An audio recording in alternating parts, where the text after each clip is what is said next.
Hello everyone, welcome to my channel. तो बिना किसी देरी के शुरू करते इस ड्रामा का लास्ट एपिसोड। और एपिसोड के स्टार्टिंग में हम देखते हैं कि रुई आगे की प्लानिंग अभी बना ही रही थी कि तभी वहाँ पर हाउचिन आकर उसके हाथ से वो पेपर लेकर फाड़ देता है और उसके बाद वो खुद को फॉलो करने के लिए कहता है।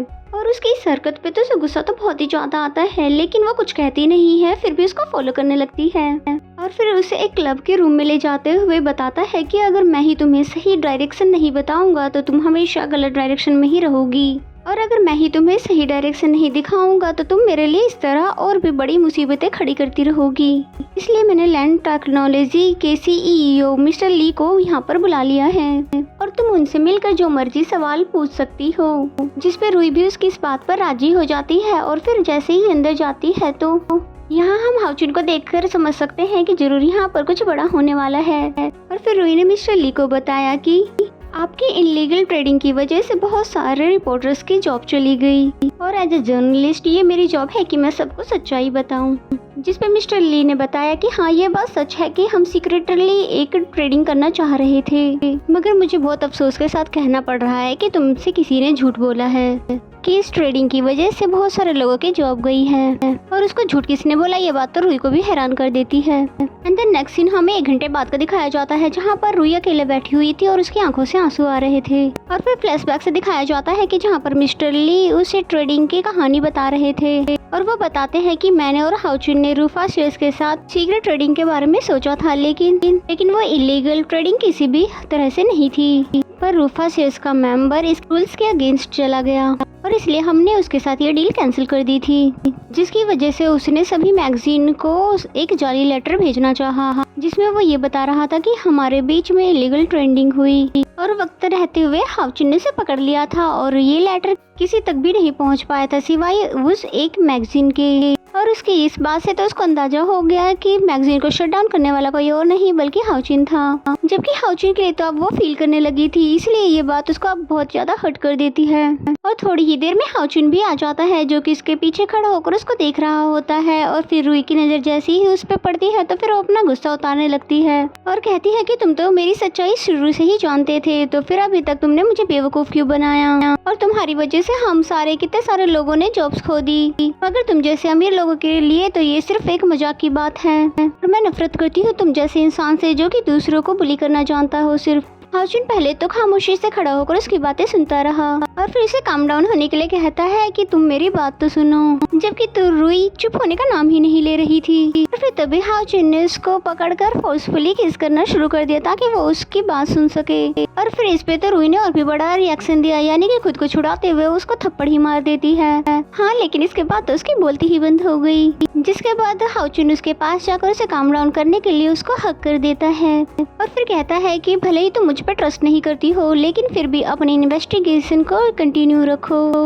क्योंकि अभी तक तुम्हें पूरी सच्चाई पता नहीं चली है। एंड देन नेक्स्ट सीन में मिस्टर ली हाउचिन को कॉल करके बताते हैं कि मैंने तो तुम्हारा नाम लिया भी नहीं था, लेकिन वो तो खुद से ही जान गए कि यकीनन वो तुम ही होंगे जिसने मैगजीन को शट डाउन किया था। और वैसे तो मैंने सोचा भी नहीं था कि तुम्हें कभी किसी लड़की से प्यार हो जाएगा। जिस पे हाउचिन कहता है कि मैंने भी सोचा नहीं था, अगर मैं रुई से नहीं मिलता तो शायद कभी किसी से प्यार नहीं होता। एंड देन नेक्स्ट सीन में हमें एवन को दिखाते हैं, जो कि रुई का हाथ पकड़कर क्लब से बाहर लेकर आते हुए बताता है कि मुझे पता है कि तुम लिन के थ्रू मुझे इन्वेस्टिगेट कर रही थी, और चाहे मुझे मिस्टर हाउचिन ने कहा भी था कि मुझे इस मामले में नहीं पड़ना चाहिए, मगर मैं फिर भी अपने आप को क्लियर करना चाहूँगा। इसलिए चलो मेरे साथ, मैं तुम्हें किसी से मिलवाना चाहता हूँ जो तुम्हारे सारे सवालों के जवाब जानते हैं। एंड देन नेक्स्ट सीन में हम देखते हैं कि एवन जिससे उसको मिलाने के लिए लेकर आया था वो कोई और नहीं बल्कि उसी की मैगजीन का सीईओ यानी कि उसका बॉस था। और रुई तो उनको देखकर बहुत ज्यादा खुश हो जाती है और फिर बताती है कि बॉस, मैंने उस लेटर के बारे में इन्वेस्टिगेट किया और मुझे पता चला कि वो फेक था। जिस पर वो बोलते हैं कि ये बात तो मैं पहले से ही जानता था। और ये सुनकर तो रुई बहुत ही ज्यादा हैरान हो जाती है, जिसके बाद बॉस ने पूरी कहानी बताई और साथ ही हमें फ्लैशबैक का सीन भी दिखाया जाता है, जहाँ पर इनका मैगजीन बैंकक्रप्ट होने वाला था। तभी बॉस को रूफा शेयर्स से कॉल आई, जिसने बताया कि अगर आप इस लेटर को पब्लिक कर दोगे तो इसके बदले में आपको बहुत सारा पैसा मिल सकता है। और फिर बॉस ने बस यही गलती कर दी, यानी कि उनकी बातों में आकर इस लेटर को पोस्ट कर दिया और उसके तो उनको पैसे भी नहीं मिलते।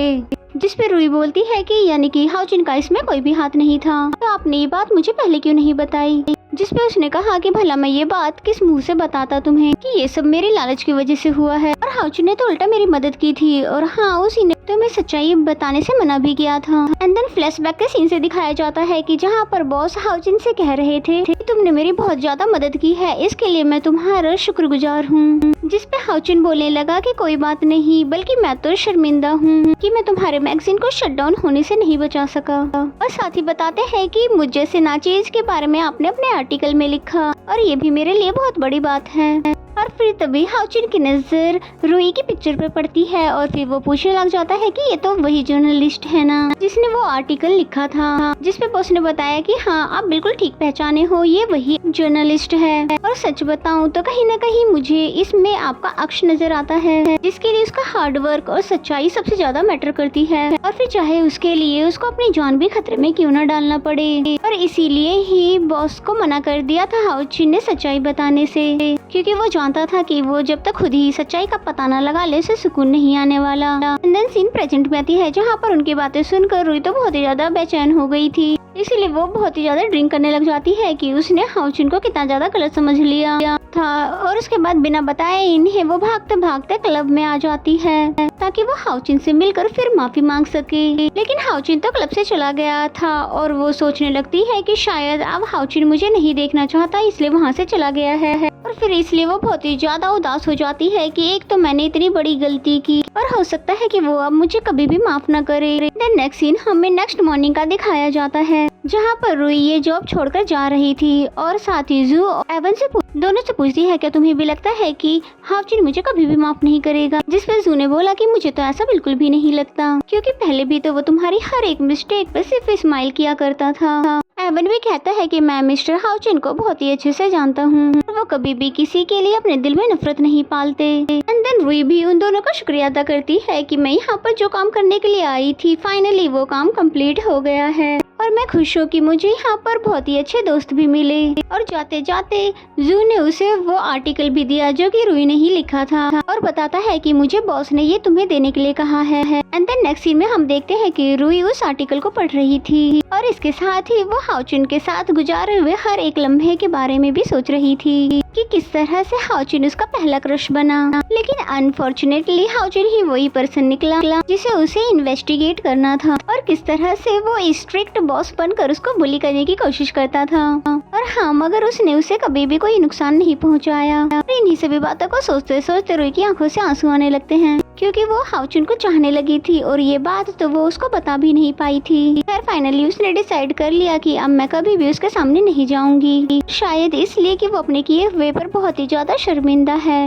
एंड द नेक्स्ट सीन हमें पूरे 1 साल के बाद का दिखाया जाता है, जहां हाउचिन के हाथ में एक इंटरव्यू कार्ड था, जिससे हमें पता चला कि रुई आज उसका इंटरव्यू ले रही है, और उसका मैगजीन भी दोबारा से स्टार्ट हो चुका है। बेचारी रुई को तो ये भी नहीं पता था कि वो हाउचिन का इंटरव्यू लेने के लिए आ रही है, इसलिए उसे देखकर बहुत ही ज्यादा नर्वस भी हो रही थी। इसके बावजूद भी वो कहती है कि मिस्टर हाउचिन आज के इंटरव्यू को स्टार्ट करते हैं। और पहला सवाल उसने ये किया कि बिजनेस के फेमस लीडर में आपका भी नाम आता है, और क्या मैं पूछ सकती हूँ कि अभी तक भी क्या आप सिंगल हो। जिसपे हाउचिन ने उसे नहीं का जवाब दिया। शायद उसका जवाब रुई को भी अच्छा नहीं लगा। हाउचिन भी रुई की फीलिंग समझ पा रहा था। अगला सवाल वो पूछती है कि वो लड़की कौन है और आप शादी कब करने वाले हो, और क्या ये शादी बिजनेस मैरिज होगी या फिर लव मैरिज। मगर इससे पहले हाउचिन उसको बता पाता, रुई बीच में उसे रोक देती है, ये कहकर कि मैं अचानक से बहुत ही ज्यादा डाउन फील कर रही हूँ, इसलिए मेरे एक कलीग आकर इस इंटरव्यू को